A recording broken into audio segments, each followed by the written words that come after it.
with Dayton, Ohio being at the crossroads of America with I-75 and I-70. Um, that puts Dayton, Ohio at the center of the pedophilia and human trafficking problem in America. And when you look at this Office of Strategic Initiatives, you'll see why Dayton, Ohio stays in the top 10 for the highest murder rates in the entire country. And you'll see just how little value the county administration puts on human life. They value your life at nothing. Straight off of their page, the Office of Strategic Initiative. Here's the Office of Reentry. These are the stakeholders. These are the people investing in this, in these policies. The Strategic Initiatives is an open door policy at the jails and the courthouse. Okay, and these black folks are selling out the black community. Okay, they're using the black community. Restoration. Okay, look at all this stuff. We value cultivating compassion, kindness, and understanding to create a caring environment. These people, I'm not attacking these people, but the reality is that they're non-taxpayers, they're non-voters, they're not contributing to society, but these elected officials are catering to these people, okay? And here's the note, here's how they feel about the community people, okay? Here we go. Inclusion, read this stuff. We invite agencies, organizations, community partners, advocates seeking to provide services to returning citizens and their families. Contact us today. We value creating a welcoming space that is non-judgmental and where everyone is respected, feels engaged and motivated, and their contributions are valued.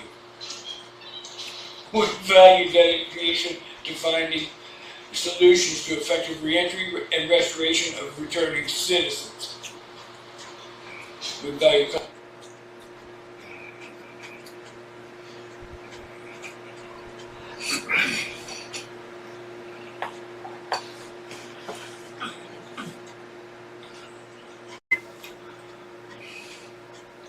So, how do I stress how important the Office of Strategic Initiatives is?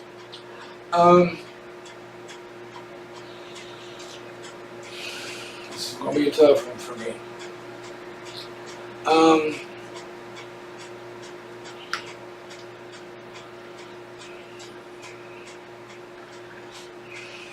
Back in 2013, at Christmas time, my oldest son, who was a grade A student, he was a good boy, and he was working at Tiger Direct, which is an electronics store down in Florida, that he was doing that to help pay for his way to college, pay for his personal stuff.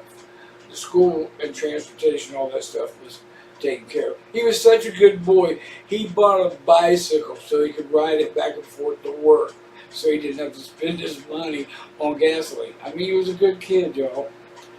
And right before Christmas,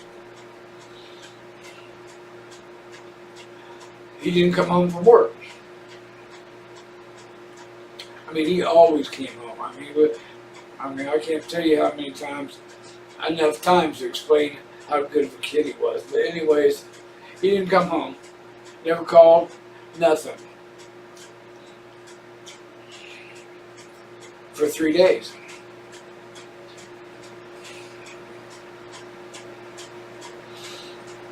And then on Christmas Day,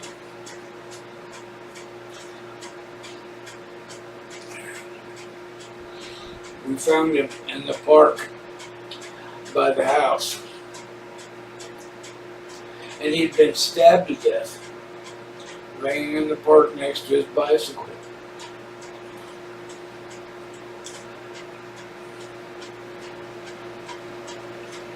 For 3 days. I'm sorry.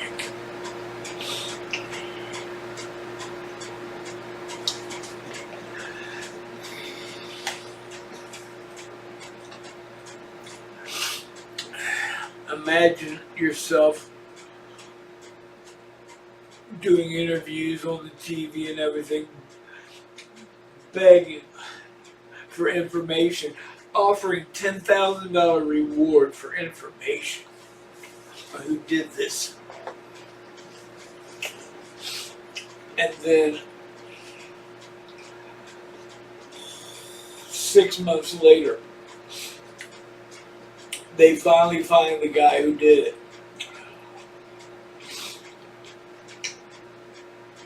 And he was a 15-year-old black monster in jail for his 6th felony cocaine possession charge, bragging to the other inmates about this fucking cracker that he stabbed up because his parents were giving him a hard time about buying him something for Christmas. And then imagine having to go through that trial and listen to that fucking monster talking about his parents giving him a hard time, and he grabbed a butcher knife. And I made a video about this. When I discovered the Office of Strategic Initiatives here in Dayton, Ohio, my home had gotten burglarized by someone that I was trying to help. I was feeding, giving them rides, trying to help them out, and giving them money. I mean, the dude could have had anything he asked for, except for the guitars that he stole. He knew that was personal. So he was on the run. He was already on the run from court for not reporting about probation. And when he was finally caught and in jail, I'm contacting the probation department and wanting to make sure that they know that I bought a criminal background report on the guy, and that I know he's got 105 previous arrests. I mean, he got 8 domestic violence charges. He went to prison 1 time, and while he was in prison, he got like 7 of these criminal charges: burglary inside prison, felony cocaine possession and distribution in prison. So I asked the probation officer, I said, what I want to know is, how are you a probation officer for somebody that doesn't even live in this state? She said, what are you talking about? I said, you don't know that Gilbert Engel lives in another state? She said, why would I? I said, how about it's your fucking job?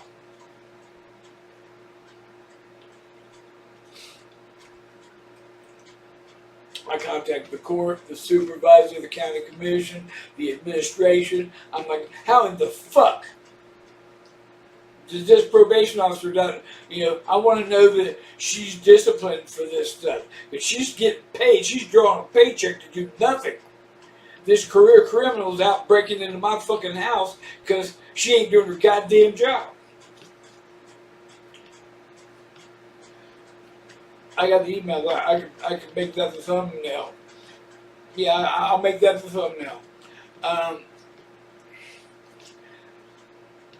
When I inquired to the court, to the bailiff, and I wanted to know that that the law was followed on the reprimand for that probation officer, because essentially what she's doing, she's providing a false report to the court, and that's putting him back on the doorstep at my house and your house.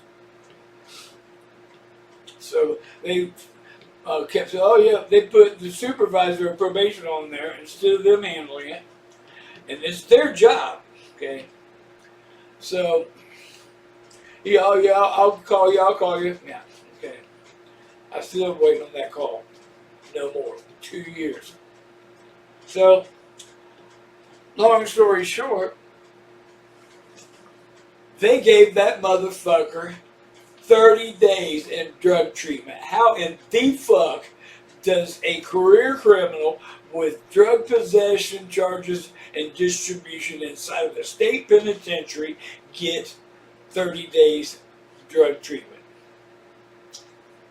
The Office of Strategic Initiatives. That's how.